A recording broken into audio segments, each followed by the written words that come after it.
All right, this is Sports Stonks Gambling with myself, Adam, and then my two co-hosts. Go ahead and introduce yourself, guys. How's it My name's going? My name's Chase. Stefan.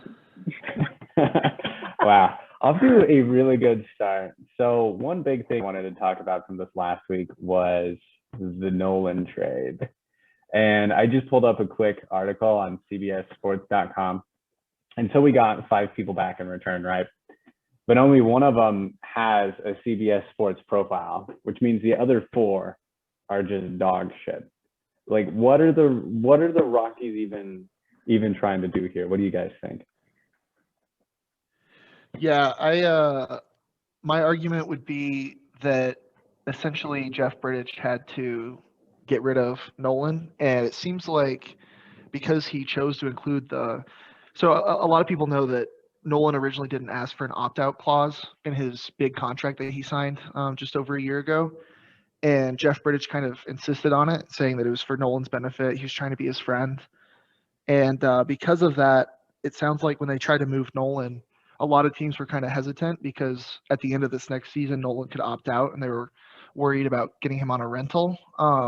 Unfortunately, what that means is after they soured the relationship, we ended up, not only paying $50 million, which is a big deal for a poverty franchise like the Rockies that never have the money to sign free agents, but the return we got was absolutely comically bad.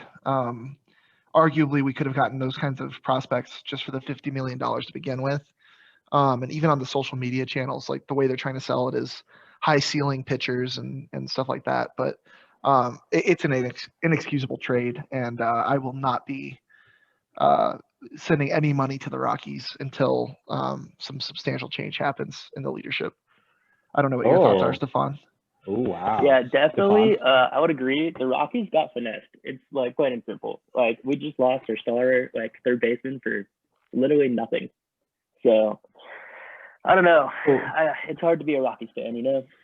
so what do you mean by substantial changes in the leadership? Is that Jeff Bridich out? Is that Jeff Bezos buys the team?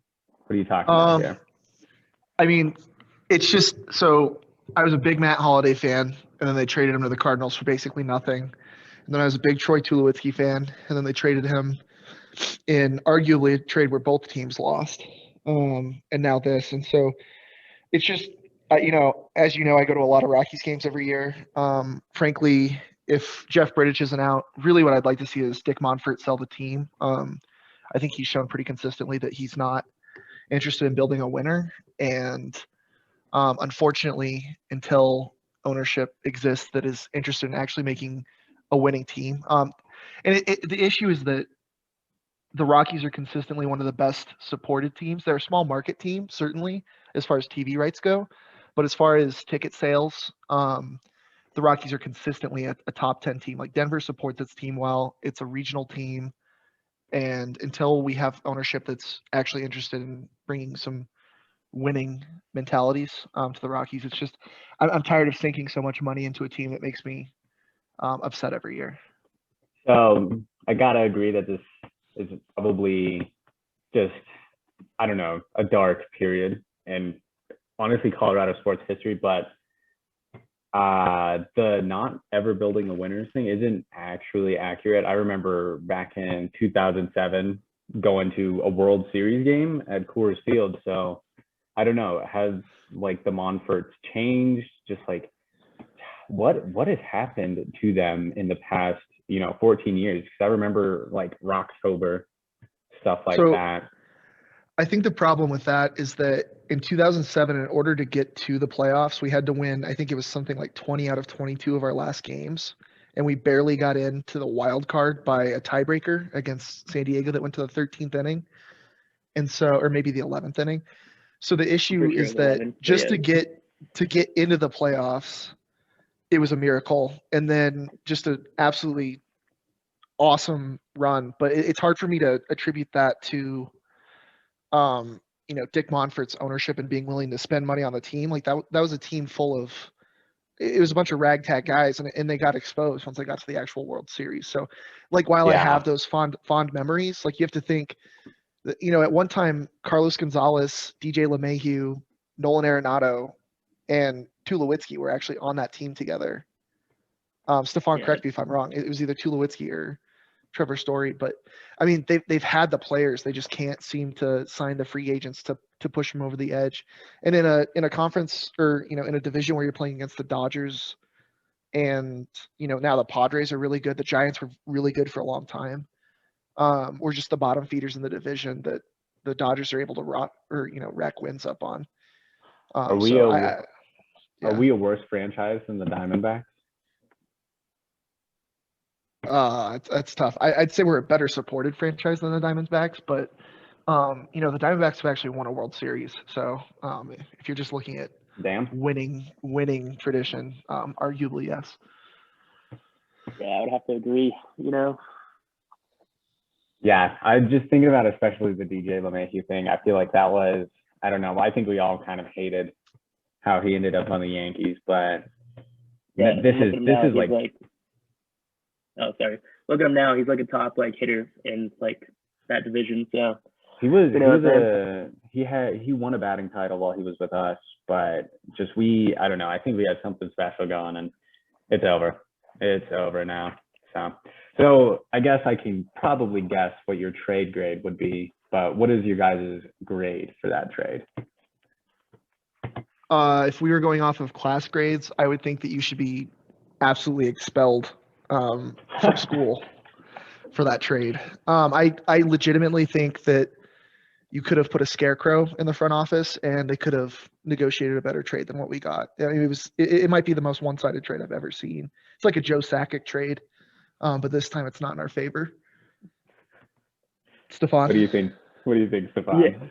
Yeah, I would have to agree, dude. Honestly, it's just atrocious. I hate it, and I hate the Rockies because of it. But let's see if we win more than 45 games this year. But, well, yeah. I mean, I don't know how many games we're gonna play. I know that the MLB is still, I don't know, kind of a pissing contest. But I couldn't see us. We won't sniff 500. I don't even think we'll sniff 400. We'll probably be I don't know. They say every year, every team wins 60 games and loses 60 games. I think that we could break. I don't think we are a 60-win team this year. absolutely not. All right. Well, get to a slightly happier note. Let's talk about the Nuggets this last week. In the past week, we played last Sunday. We beat Utah while we were on a 12-game win streak. Huge game. Jokic dropped 47 points. Stephon, do you want to talk about that game at all? Dude, a new career high for the MVP in my eyes. You gotta love it. Man was putting in work. He was. It tied his career high on 47 points. And just Gobert is, man, Jokic has Gobert's number every single time they play. If we play them in the playoffs, I think that we got them in the bag. We owned them since that 3-1 comeback. Yeah, I think especially if we go down 3-1 again, you already know the Nuggets in 3-1. It's over for you teams. And then last Monday, unfortunately, Jeremy Grant's return to Denver was delayed because of some COVID stuff on the Detroit side, luckily not on the Nuggets side. But Thursday was kind of a heartbreaker. We started out against the Lakers. We were up at halftime. We were up for probably the first half of the third quarter, but then we just laid an egg in the second half. We scored 30 points in the second half? It was 35 total points in the second half. Not great. You can't win games if you're going to only put up 35 and a half. Now, what do you think, Stephon? Do you think that, before that game, what percentage would you have given the Nuggets to win a championship? Wait, before that game or before the Lakers game? Ooh, that is a tough question. I don't know. I'd probably shoot it around 30%. 30%. Damn, Stephon. I was gonna go probably around 10% before that game. Okay. See, I'm really biased, so that's the thing. Yeah. I think you're still being optimistic at 10%. I think there's a lot of really good teams. I think I'm also still being. What about you, Chase? Yeah. What did you think before that game? So the problem is it's a very top heavy conference, right? And so the Nuggets seem to do a good job of picking on the middle tier teams, but for whatever reason they just don't have whatever it takes to get past these superstar teams. The Clippers are looking pretty human this year. The Jets look beatable, or not the Jets. The Nets look pretty beatable, but the Lakers just have the Nuggets number for whatever reason. And so until we can beat the Nuggets, I'm not sold that this is a championship team. I think they're missing a piece.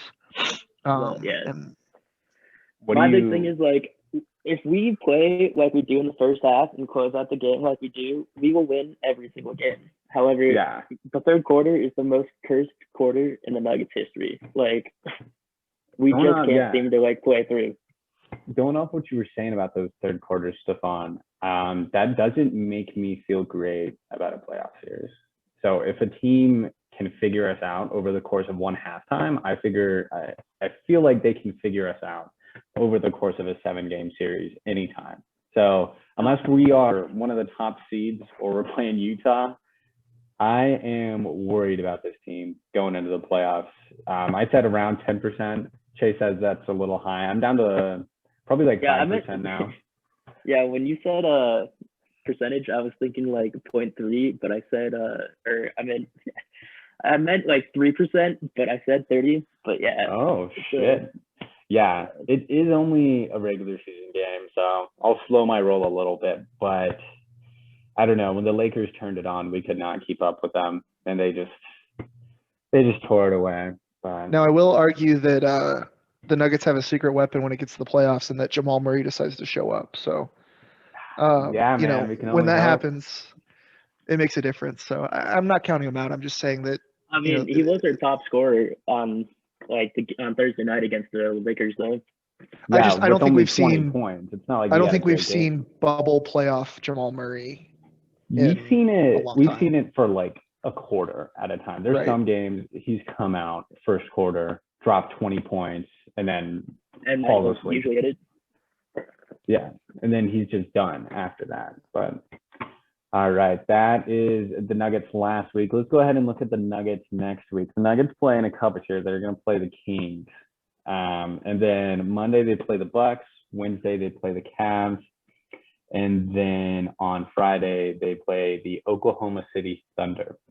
So of those 4 games against the Kings, Bucks, Cavs, and Thunder, how many games do you think the Nuggets are going to win this week?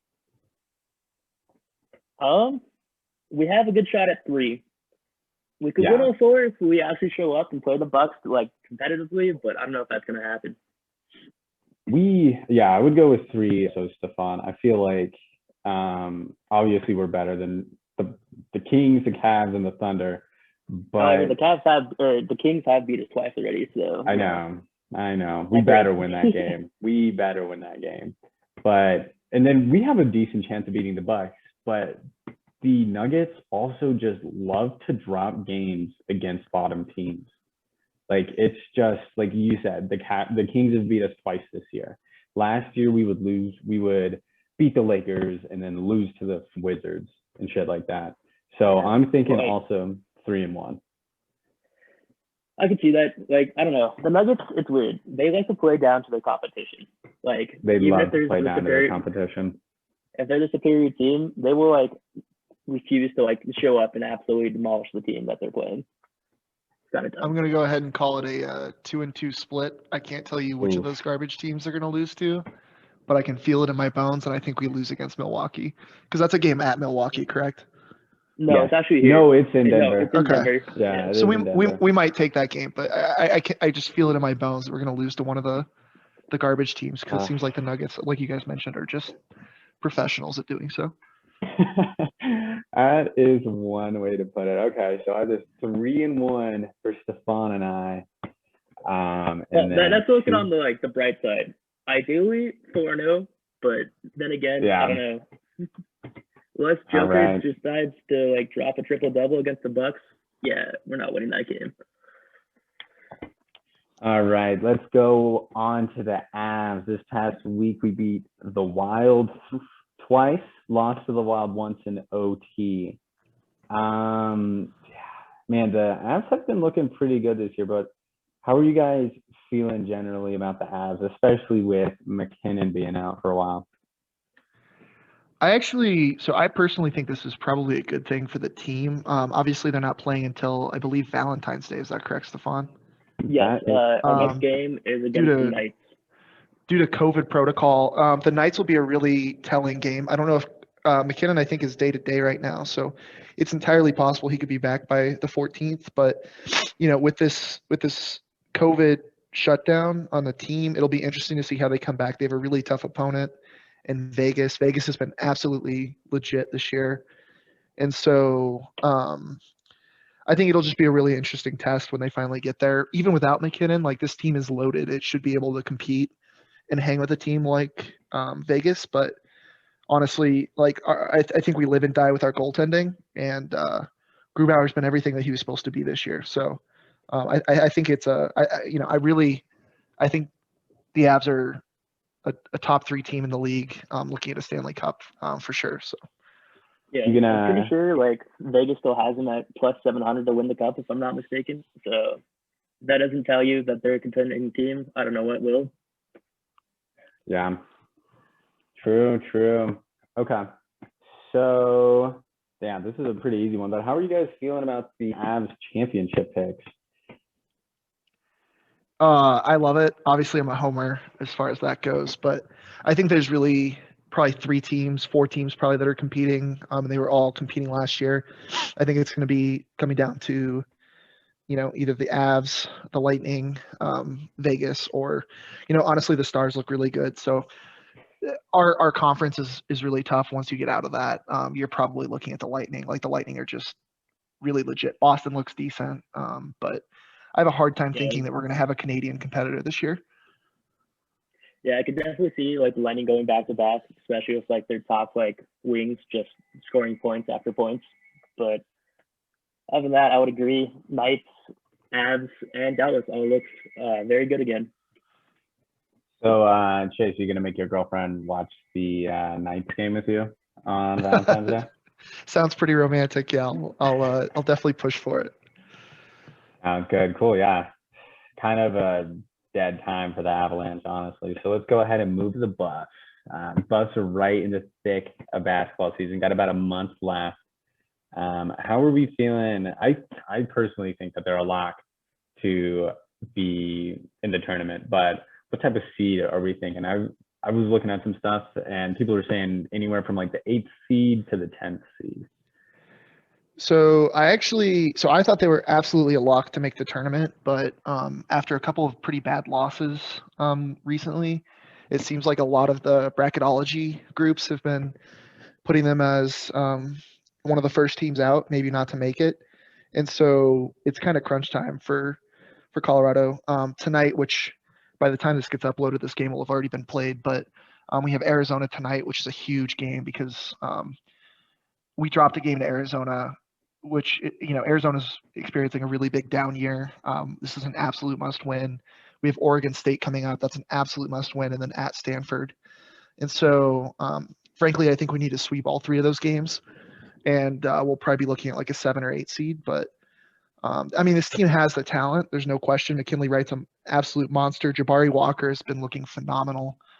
And he's a redshirt freshman, which is even better. Yeah, so the future's really bright. Our recruiting class is absolutely awesome. That's going to be coming in this next year, but we cannot afford to drop any of these games. Like these opponents are frankly all inferior to this team, and so if we keep losing to teams that are inferior, that's how you end up getting cut from the tournament, in my opinion. Yeah, I could definitely see that happening, and it's weird. Like the Buffs or like the Nuggets. I mean, the Buffs also played down in the competition. Like we should have absolutely destroyed Washington State Washington. I'm sorry, like back like a month ago.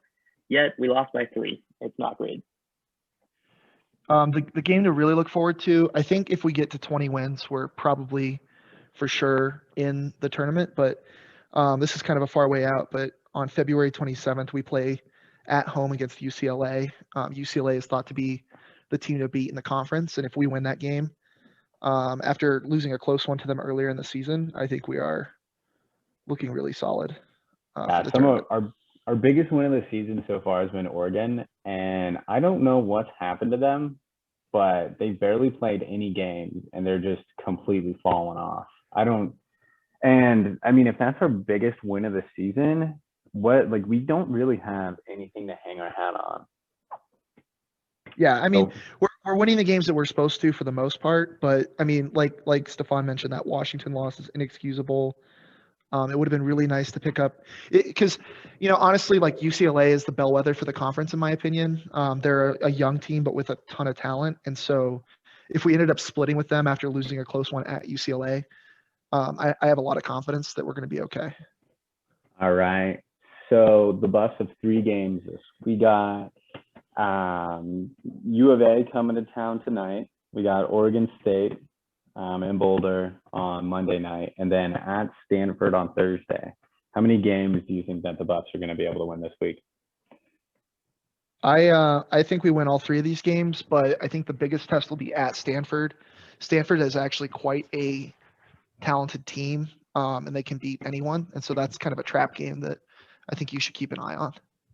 I like your pick. I totally What about agree. you, Stefan? The Buffs don't lose at home. We're playing Arizona at home tonight, like we mentioned, and then we're playing Monday night. We play Oregon State at home. Most teams can't compete with the Buffs at home, so I think those are 2 locks. However, the game at Stanford, we could take it, but we have to show up and play. Right. Okay. Cool. I'm thinking they go 2-1. Honestly, I don't think that the Buffs are a great team, but I think they're a good team. So I think that they're going to drop one of these next 3, unfortunately. But I think that they are pretty much like they're not a lock to get into the minute at this point. But I would put it pretty strongly that they're going to be in there. They may be a lower seed than we were hoping they were going to be, but I think that we're going to be watching them play for a while. Cool. So, Chase, I think that you have a hot stock that you've been riding for a while. Do you want to talk about Sensonics at all? Sure. Yeah. So the company is named Sensionics. They make a constant glucose monitor. So I'm a type 1 diabetic, and so I use one of their competitors' products. Basically, the whole idea behind this product is that unlike the current CGMs that sit on top of your skin, they actually insert it underneath, and it lasts for 90 days. So you would go in and have your doctor do it when you go in for your normal diabetes appointments. I think it's a really promising technology, and they just got approval in Europe and some big insurance coverage decisions. And so the stock has been going like a rocket. I've been pushing it since it was about 40 cents. It's trading in the $3 range right now, but it reminds me a lot of a stock that I traded previously called Tandem Diabetes, which went from like $2.50 a share and it's trading around $100 a share now. So I think if they get those approvals and start picking up steam, they can give Dexcom a run for its money. And I think there's a lot of value in the stock. So that's my stock pick of the week. It's SENS is the ticker, and definitely worth taking a look at. There's definitely a chance that they're running short on cash there for a while before they got this approval. So they really it's crunch time for them. It's do or die, but I think there's a lot of value there if they're able to pull it off. Nice. Stefan, do you have a pick? So honestly, it's kind of funny because this past week we all saw what happened with GameStop, AMC, and like Nikola. However, honestly, I've been day trading like Dogecoin a lot recently. It's been like kind of jumping. It's kind of funny because it started off around like less than a cent, and now it's trading at like 5 cents a share. So. What did you say you were trading, Stefan? Dogecoin. Dogecoin. Yeah. Okay. I'm pretty sure it's Dogecoin. Am I correct? It's absolutely Dogecoin. It's totally Dogecoin. However, it's not a price per share. It's a price per token, but money is money, right? Exactly, dude. I have one that might kind of piss you guys off. Honestly, I think that AMC is still a little bit overvalued. Before the pandemic, they were trading at about $3 a share, and at some points it would go even lower than that. And now they're all the way back up to $6.83 a share. I know that, hopefully at least the pandemic is coming to an end, hopefully soon, and they're going to be able to reopen all of their theaters and stuff like that, but I still think that they're overvalued. I don't know how they could have a better outlook than before 2020 started. So going kind of a dick move. We should short AMC. Yeah, I think that's compelling. The only issue being that the Reddit mob has been trying to short squeeze that, but in general, I think especially now that some of these movie producers are moving directly to streaming, and there's not been a lot of pushback from the theaters just because they don't have a negotiating position. That we're going to see more and more movies that go just straight to streaming, which is going to really hurt the box office in the long run, even after COVID's over. So I think in the long run, that's probably a good take. That's some good analysis there. I didn't even think about, we had Wonder Woman 1984 go straight to HBO Max. And I think that's kind of the wave of the future. I mean, theaters were already kind of dying off before the pandemic. No one really wants to go and spend $20 when they can just stay home, watch a movie and drink a beer. But I do think that another interesting thing coming up with stimulus checks, I do think that some of these meme stocks could rebound. Stocks like AMC, GameStop, stuff like that, because people wanted to invest in them now, maybe didn't have a bunch of extra funds lying around. And then, once they get however much their next check is going to be, they could just put it all into one of these stocks, and they're like, what the hell? If I lose it, I lose it. It was free money anyways. Yeah. All right. So, you guys have any big gambling losses this past week? I'll let Stefan go first. The biggest loss I took, I had Citadel to cover 11 points against who was it? I forget who it was, but bet the line, and yeah, they got blown out by like 25. So it was a pretty tough one, So hey, Stefan, do you watch Citadel at all? No, I don't. However, I was following some ESPN analysts, and they said it was a lock. So Oh, okay. I was thinking this was a chase tip, and he kind of. I actually I did pitch Citadel to cover, so that is partially on me. Yeah. Although I'm glad that you're appointing ESPN with the blame. My biggest loss of the week was going to be University of Louisiana last night. The Raging Cajuns did not end up winning despite having at one point 15-point lead. A lot of the services that I kind of monitor had picked them to cover. They're the team to beat in their conference, and didn't get there. So that's my big loss of the week.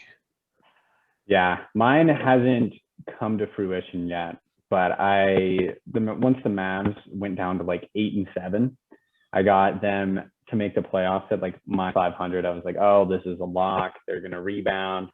Next thing you know, they go 1-7 in their next 8 games.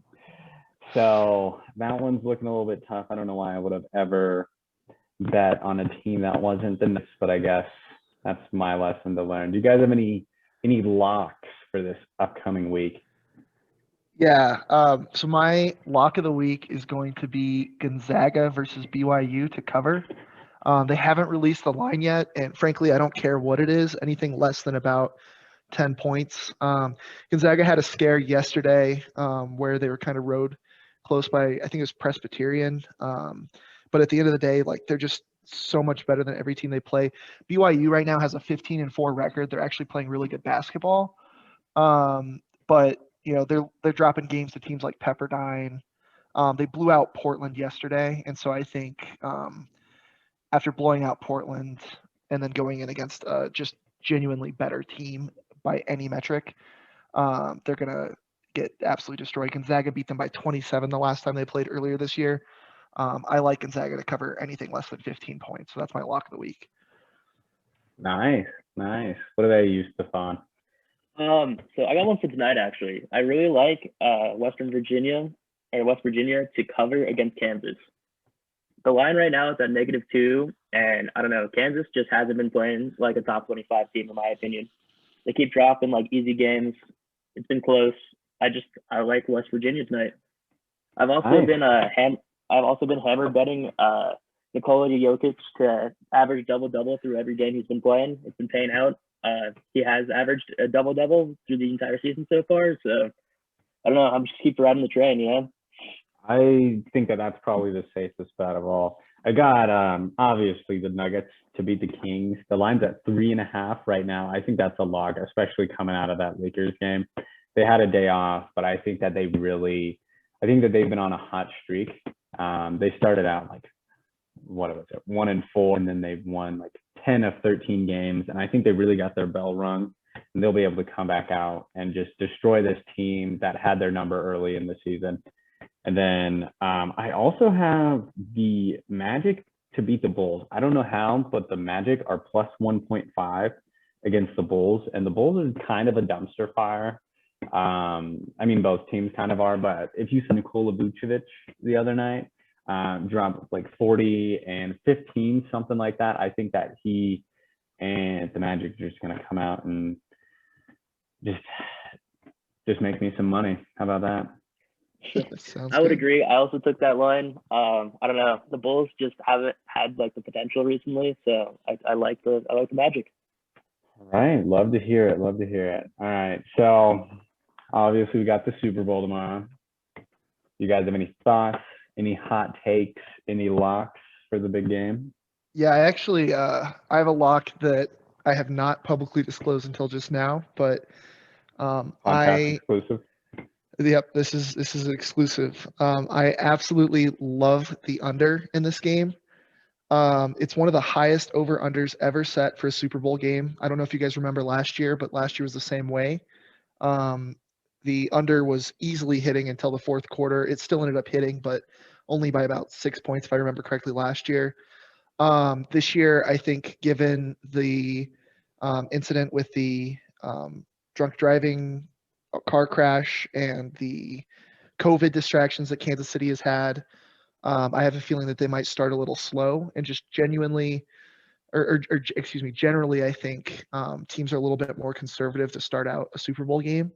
And so I think this over is just too high. And so I really like the under in this game. I'm calling that my lock. I vowed to never take an under, and I'm still not going to do it. So I'm just going to move on. Mine for this game is definitely, I'm taking KC -3. I don't know. I don't see a way how they don't go back to back. They already beat like Tampa Bay once this season, so I have a feeling they're going to do it again. That's just me. Yeah, I definitely feel like the Chiefs are the superior team. But I don't really think there's any locks going into this game. I just don't feel, honestly, I don't feel right betting on either team. I'm not going to bet on Tom Brady. I'm not going to bet on the Chiefs. But I did want to highlight one pick that one of our dear friends, Elon, made. Do you guys think that Tyreek Hill is going to be the leading rusher in this game? And if not, why? I think it's definitely possible. The issue being that there's a lot of other good running backs. Edwards-Helaire could definitely get there. Receivers. Yeah, I mean that's the issue, right? Is like unless he gets some sort of trick play where he goes for 80 yards. Like 80 or so yards, yeah. Frankly, I think Patrick Mahomes will have more rushing yards. That might be the worst bet I've ever heard, actually. The more I think about it. Yeah, I'm just like, it made no sense to me when I saw it. I was just like, oh, what are you doing, my dude? You're just throwing money down the drain at this point. Yeah, he's on correct. His what is it? His reason for making the bet was he thought, it's the Super Bowl. I kind of did understand why he did it. It was like the Super Bowl, they've had so long to prepare for games. They're more likely to throw out some trick plays there. And I guess that is a valid reason, but I still think that's the dumbest pick I've ever heard. I got to tell you, I literally just had to convince myself that Tyreek Hill was a running back because the bet was so stupid that I couldn't comprehend how you would make it otherwise. But yeah, unless some goofy trick play happens, like the payout just has to be absurd to make that worth it. I will say my other lock for this game is going to be Kelsey to score a touchdown. I'm sure the payout will be a negative value. I haven't looked at it if it's moved, but I think that's definitely a solid bet as well. So I like the under. I like Kelsey to score a touchdown. Yeah, he's at -165 -185 right now. Tyreek Hill is at a -160 right now. So looking just at the anytime touchdown scores, I don't know. I kind of always fall into this trap, but Patrick Mahomes to run for a touchdown plus 270. Yeah, that's good value, I think, as well. Okay. Cool. My one last pick is going to be, if you're on any of those offshore gambling sites, Gatorade to be red is an absolute lock. I would hammer that as well. Has to be. Both teams sporting the red. I really like that pick, Chase. All right. Anything to wrap us up from either of you guys? I think that's No, I got nothing. All right. Sounds good. This has been the first episode of Sports, Stonks, and Gambling. We'll see you next week. Thank you. Sounds good. Have a good one, y'all.